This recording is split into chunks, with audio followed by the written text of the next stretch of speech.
holiday season is here, and we welcome you to Moral Side of the News. I'm John Blim with the WHAS Crusade for Children. As always, I'm joined by a distinguished panel today, Reverend Harriett Akins-Banman, Centenary United Methodist Church, New Albany. We say Happy Hanukkah to Rabbi Emerita Gaylia Rooks from the Temple, and Father Tony Smith from Archdiocese of Louisville. Welcome to you, panel. Our first topic, 12 years ago, Greg Fischer had high hopes for his tenure as Louisville mayor. As he approaches his final days in office, the death of Breonna Taylor and the aftermath likely will be what people remember most. Panelists, let's hear your thoughts on the legacy of Greg Fischer and the fact that no future mayor will serve longer than 8 years under a new law passed by Kentucky lawmakers. Let's get started.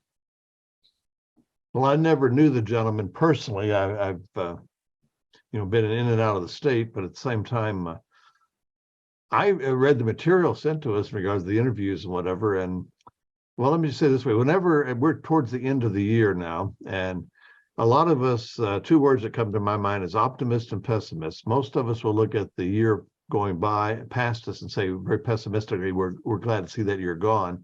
And hopefully we look forward to a new optimism towards the year to come. I think the same thing applies when you have someone in public office. You always try to look back and I think he did in the articles you provided us, John. I think he admitted some difficulties in regards to Breonna Taylor and others. Yes. But also pointed out some things that have occurred. The bottom line for me is whether or not he has proven his mettle, whatever you want to say in the three terms. History will show. I mean, we're still too close to whatever has happened. Yes, he will be remembered in those times of trial. But I think, as he said, the city proved itself as well. No matter who was the mayor, the city survived, and the city, in a sense, has kind of grown stronger in one sense about the whole issue. So, I would say let's wait. I would wait until see what history renders in regards to his administration. It could be looked upon as negative for the next few years, whatever. But there's always a danger. I remember I've been around long enough to remember when certain people did not like left office, and then after the next person came in, they wished the old fellow was back in office again. So let's just wait. I'm not a Democrat. I'm not a Republican, either one. I'm sorry. But anyway, I would just say that's kind of a mixed barrel. I think he did what he could do. Some positives, some negatives, as what it will balance out. But time will tell. What I find, please. What I find interesting is his use of the word react in that article. And what I found in reading it and sitting on this side, on the sunny side of Louisville, is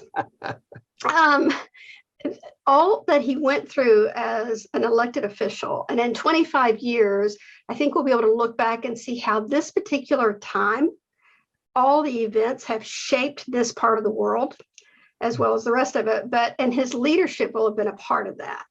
And what I found is, while he used the word react, what I really sensed is that he responded to what happened and what was going on in the lives of those for whom he cared in the great Commonwealth of Kentucky.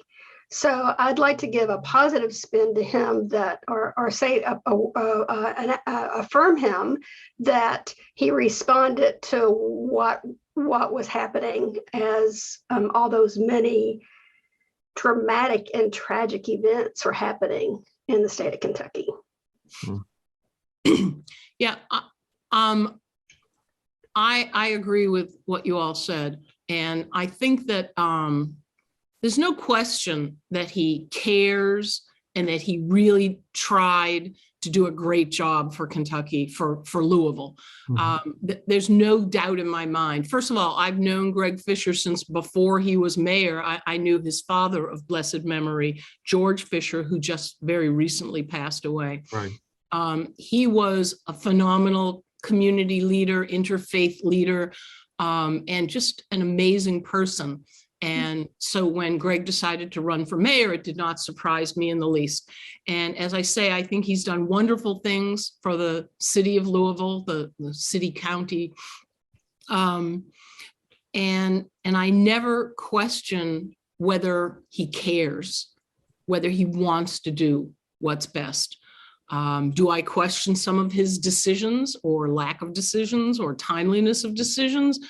without doubt. But do I know all the facts and everything that was leading into and up to? And no, I have no idea. So I hate to be wagging the finger. The Breonna Taylor tragedy was,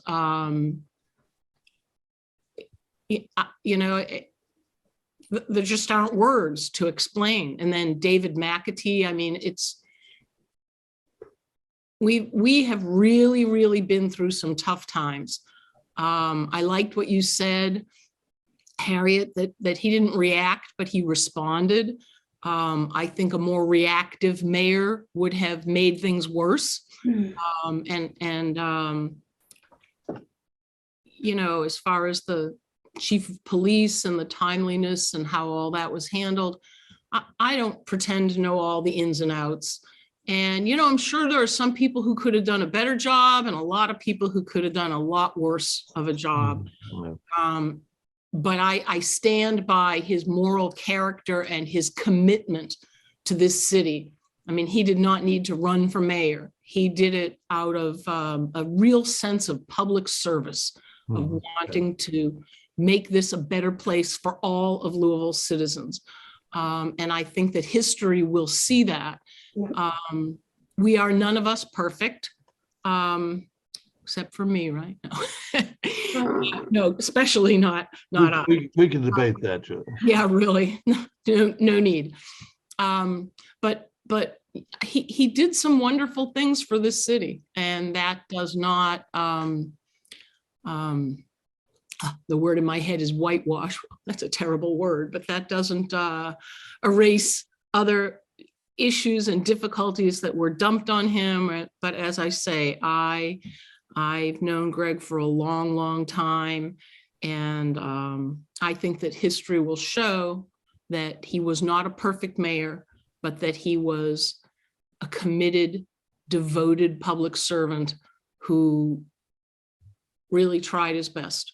I appreciate the progression that could be picked up during the article. And he started his first term with this vision of what Louisville could be, and saw the needs, the economic needs, and the need for education and health, and then put action to his words. And then as he progressed, it became a more global view of what Kentucky, Louisville as well as Kentucky could be in the global scene, and then put fuel to those words as well. So I appreciated his ability to look microscopically at where he was, and then to magnify that view for the people of Kentucky and how it would benefit the people of Louisville and how it would benefit them. Yeah. I would also pick up on, if I may, point both of you brought up, the ladies, in regards to the response versus react, and also the timing, as you mentioned. But it seems in the past, my experience of any leadership position is, in which the mayor, Greg Fischer, has stated more than once, is we can possibly see where we want to go. We can possibly see what needs to be done, but there has to be a time factor there. We cannot simply go there.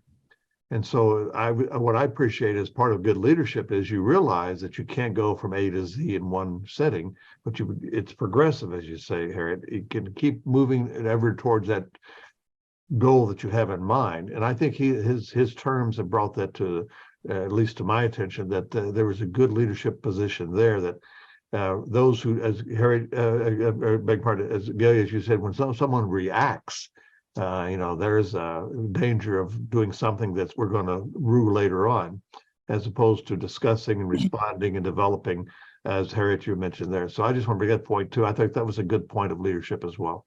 And he could have gotten derailed so many different times with all the big stuff that happened. And he kept coming back to the reality of, we had a strategy, and I kept working the strategy in the midst of all of this triage I was having to do.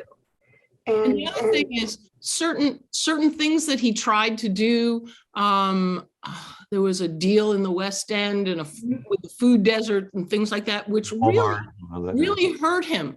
I mean, he really, really wanted to make a difference there, and it really looked like a huge amount of time and effort and money was put into a solution. And at the last minute, through no fault of his, it fell apart.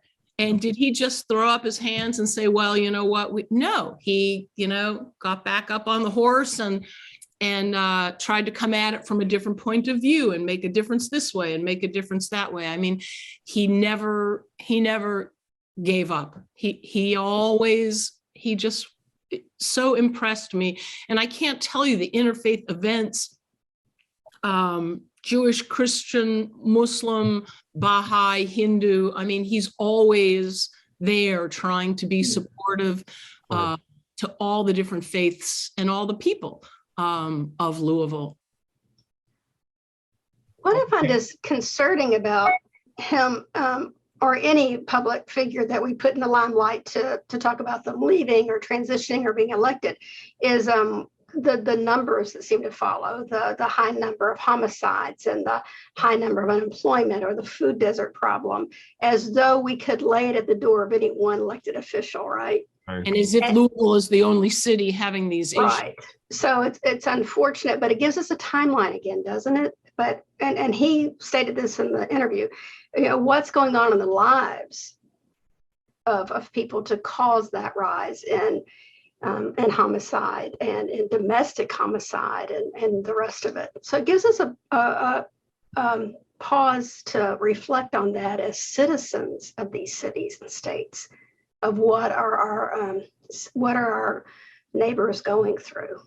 Mm-hmm. Yeah. Well, Craig Greenberg will become the next mayor in January, so we wish Greg Fischer all the best as he finishes out his final days. We'll move to our second topic here on Moral Side of the News. Are they skill games or gray machines? Devices resembling slot machines with cash payouts are popping up in stores and clubs across Kentucky. They will be hotly debated in the upcoming session of the state legislature.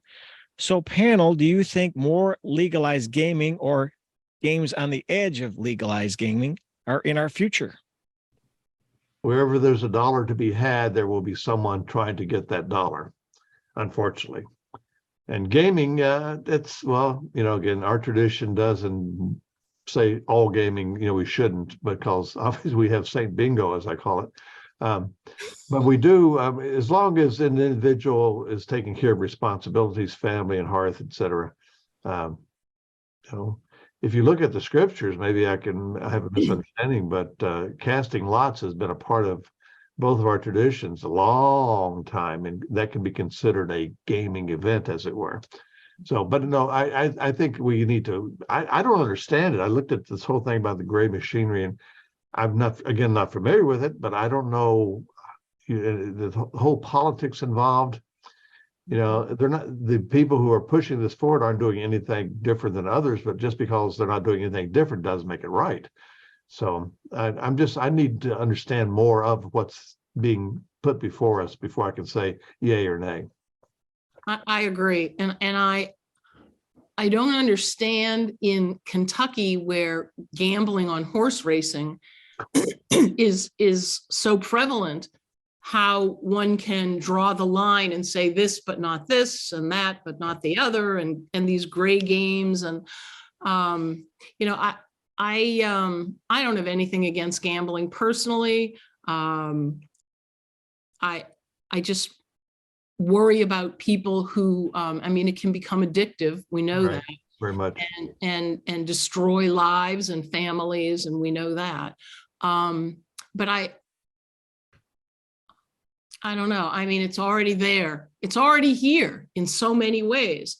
So I just want to be sure, if it's done, that it's done responsibly, and that includes that a huge chunk of it go to help solve the problems in Kentucky or whatever city it's in, that it be heavily taxed, and that, education and mental health support is available, maybe a little pre-education, so people understand better the compulsive nature of gambling sometimes, and the help is made available. But it makes me uncomfortable. In gambling, as you said, Tony, even in the Bible. So, if there's always been gambling, then make sure it's done well. Well, and it makes me uncomfortable. The article made me uncomfortable. Yeah, right. And it makes me uncomfortable in that there's a large amount of money paid for lobbyists to push this issue. Well, if you have that much money, why are you not lobbying to help get rid of some food deserts? That might make me a little bit more open to supporting the fact that you want to put gray or purple or polka dot gambling machines in places. And there's an ethical question behind this for me, because this really bothers me. And the ethical question is, where's the location of these machines? What part of town? Are you targeting a certain demographic that will be more easily drawn in? And if you are, then you're setting people up that might be vulnerable. And that's wrong to do that, right? And then are you going to have in place the resources for people that you're going to set up to fail or to put in a hard place, and their families and all the rest of it? And it becomes a systemic problem. And then once they're there, how do you get rid of them? So for me, it's just not an easy question of, do we allow it? It's like, what's the bigger picture, and how does that become part of the fabric of our story as citizens in this part of the world? No. It's just half the amount of money they pay the lobbyists went into the kind of support systems that you and I, and I'm sure Tony, are referring to. I think that, that would make a world of difference right there. It's staggering, the whole thing about, But it to my mindset as well, it brings it down, Harriet, down to the individual level as well. If you just a quick aside, once while we were hunting in Canada, went to a little grocery store in the Bush area. This is when cigarettes in Canada was like $20-some a pack or so. I mean, it's an ungodly amount. And I remember a lady coming in, and she wanted to buy cigarettes, and she was not dressed very well or whatever. And the store manager said, "No, I will not give you these because you don't have enough money to feed your babies at home right now." He just wouldn't sell it to her.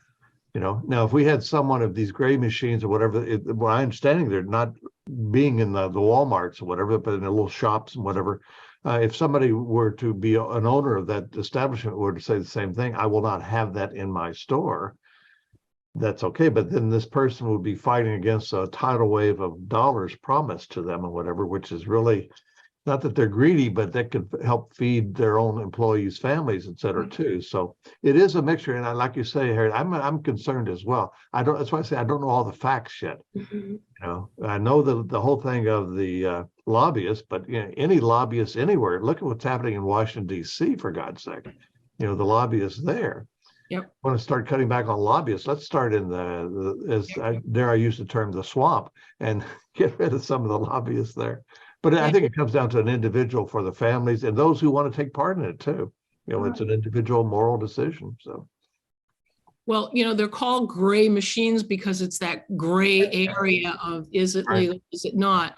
The problem is, if where you were in Canada and that gentleman would not sell cigarettes to that woman because he knew that she couldn't feed her family, there isn't going to be someone at these places saying, the house always wins. This is, it's like they say the lottery is a tax for people who are bad at math. And the people, you've never heard that? I did not. I like that. Never heard that. No, that's a very common expression. And I would say all gambling, the house always wins. And there isn't going to be someone standing by to say to someone, you're not going to hit it rich if you do one more dollar. And you need, so, I tend to look at gambling as like when you're on a cruise ship and they have the little casino there or something like that, when you're at sea, and it's a fun thing. And it's like going to a movie or something, you were going to pay X amount of dollars to do that. So, okay, I'll do this. But you can't expect to make a living from it. And, that it's going to eat away then you get that one hit, and if I could just get one more, or that was a little one, the big one's coming, and it is so psychologically addictive. Yes. Yeah, I really worry about it. But again, you can always go to the racetrack. The United Methodist took a pretty strong stand about gambling, and I was really involved with that when serving in Ohio. And so this is years later now, right? I'm living in Indiana, and I bought one lottery ticket and felt guilt. I mean, all the Puritans on whose shoulders I stand. Oh, my word. So it's the bigger picture that always concerns me. And yeah, we can't control people and what they will do, but we certainly don't have to make it harder in some instances. And how do we balance that? Or easier access. Right. All right, panel. We've got about 10 minutes left in our program and a couple more topics to work in here. This one I'm very excited about. It was announced as a major scientific breakthrough this week, a decades-long quest to harness fusion. Researchers at the Lawrence Livermore National Laboratory in California, for the first time, produced more energy in a fusion reaction than was used to ignite it, something called net energy gain. It is hoped that it could one day produce nearly limitless carbon-free energy displacing fossil fuels. So panel, can you imagine limitless carbon-free energy in your lifetime? I'm too old. No, I can't. But no, it is the Excalibur type thing, right? It's the chalice thing that we're looking for, that this will solve all the issues. But yes, if we had the fusion, it would be a blessing. It could be a blessing, but it could also, you didn't say anything, John, about the fusion weapons and the power of, destructive power that comes with that. Look at the, splitting the atom. It was simply verified or theoretical that it would solve the problems of the energy of the world. And now we have atomic weapons all over the planet right now. So think of the fusion weapons, but it's like any scientific verifiable theory, whatever like that. I would say the gift from the divine for people to come up with those ideas hopefully can be matched, will be or not, with the gift of the divine from the heart to use it wisely and for the benefit of the people of God, children of God throughout the world. Amen. Mm-hmm. There was a movie, decades ago. I think it was called The Saint with Val Kilmer, and they were looking for cold fusion. From water, yeah. Yeah, and cold fusion was going to provide free energy for everyone, free, electricity and, heating and cooling, and it was going to just make everyone's lives so much better. And so ever since I saw that movie, I've been hoping that something like that would happen. But the flip side of it. I was saying, if you remember the movie, though, the bad people were trying to kill everybody. Right.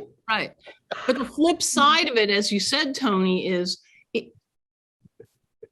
it can be, everything can be weaponized. I was at a museum once, I think in St. Louis, and they thought that the invention of the aircraft, of just being able to fly, would end war. No. Because how could you have a war if you could have someone come and drop a grenade, onto the, and I think about Oppenheimer. What was it he said? I have become death. Yeah, from the Book of the Dead, yeah. Not after Hiroshima, but after Nagasaki, because, so do we have the maturity, compassionately speaking, to go along with our, it's like when a toddler learns to walk or run and they're tall enough to reach dangerous things.